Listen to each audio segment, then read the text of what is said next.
Hello everyone, Jonty here and welcome to my series of short videos where I hope to take you through in less than 5 minutes those questions which everybody else seems to know the answer to but you're afraid to ask just in case you look a little bit silly.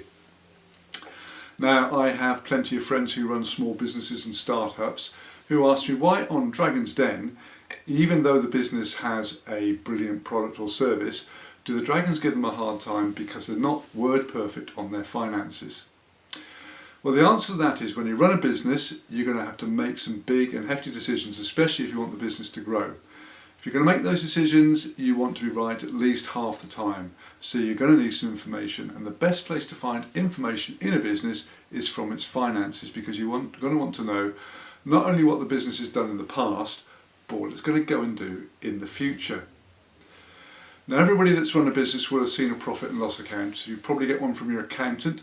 But does everybody know what it's telling them? Well, you really should, because there's plenty of really useful information in there. Now, I'm going to take you through a profit and loss account in less than 5 minutes. It's probably not going to be that interesting, but it is going to be quick and it is going to be dirty. So here we go. Hey girls, beat boys, superstar DJs, here we go! Here's a typical profit and loss account of a small business, a real small business, the sort of which I'm sure you're all familiar with. It's got a lot of writing on it and a lot of figures on it, and there's a lot of useful information in there, but it just looks too complicated. So I'm not going to try and go through this one with you. I'm going to condense it down into the 5 bits of information which are important. So let's get rid of this one. Here they are.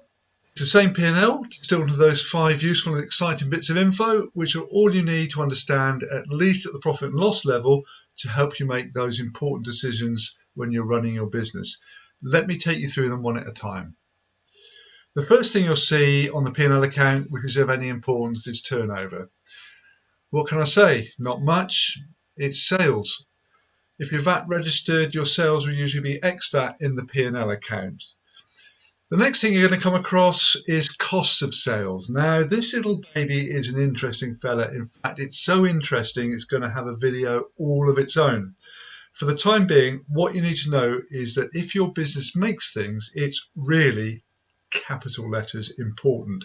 If your business doesn't make things, in other words, you just provide a service, or you provide a service, it hardly matters at all. In fact, it might not even be on your profit and loss account.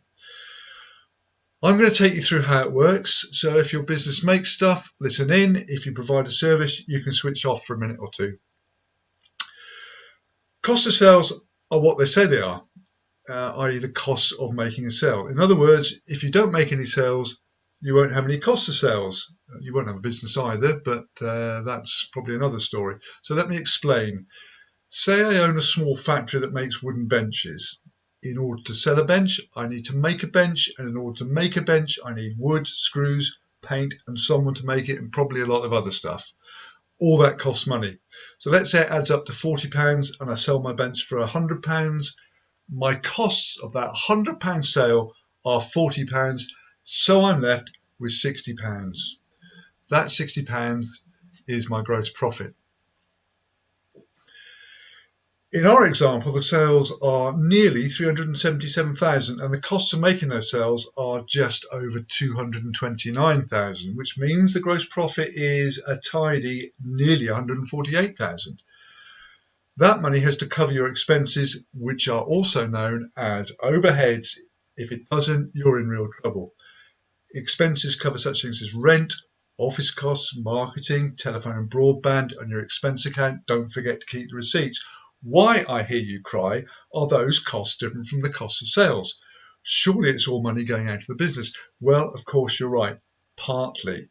Remember, if you make no sales, you have no cost of sales, but you'll still have to pay the cost of existing, i.e. all the sorts of things I mentioned a few seconds ago. You'll still need to pay the rent and do marketing. In fact, if you've got no sales, you'll probably need to do a lot more marketing, and you'll definitely want to keep the phone connected.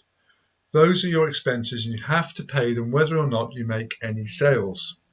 It's worth noting that often you'll hear cost of sales referred to as direct costs and expenses or overheads called indirect costs.